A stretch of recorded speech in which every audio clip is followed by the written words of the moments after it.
Bonjour à tous les zappeurs, aujourd'hui ça va être un petit zap rattrapage et on va parler de la planète des singes, le nouveau royaume, pardon. C'est un film sorti en 2024, donc vraiment récent, réalisé par Wes Ball, à qui on doit la trilogie du labyrinthe. En termes de recettes, le film a coûté 165 millions, on a rapporté quasiment 400, donc on va dire qu'il s'est rentabilisé. Il y a un cinquième opus qui va être en course, normalement on devrait avoir une nouvelle trilogie.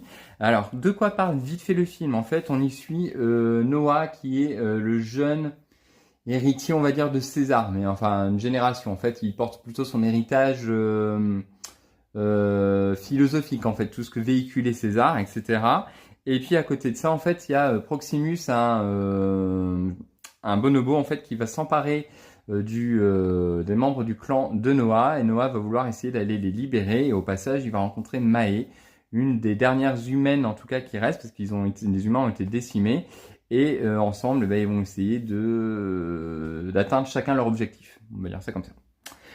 J'ai beaucoup aimé la mise en scène, c'était plutôt sympa, même s'il y a des scènes qui étaient un petit peu décevantes, comme la scène du pont, j'aurais aimé un peu plus de tension. Le méchant, c'est pareil, je trouve que ça manquait un petit peu de tension, peut-être un petit peu d'enjeu, mais en tout cas, ça pose après des questions solides pour la suite, parce que ça nous interroge réellement sur l'héritage versus la distorsion. Donc, en fait, c'est véhiculé ici, où on a Noah qui hérite un petit peu de la pensée philosophique de César, des générations après, et puis on a à côté Proximus qui, lui, déforme les propos de César pour asseoir son pouvoir, donc ça questionne de manière intéressante sur ce point-là. Il y a aussi des questions sur quel type de civilisation veulent bâtir les singes, eux qui cherchent à ne pas se rapprocher de l'être humain, en fait, est-ce qu'ils sont pas tout simplement en train de construire une forme de civilisation bis des humains? Il y a aussi des questions sur la mémoire, l'importance du passé pour avancer sans répéter les mêmes erreurs. Donc là, c'est au travers de Noah, essayer de ne pas faire les erreurs qui ont pu être commises par le passé, et même aussi au travers de Mahé.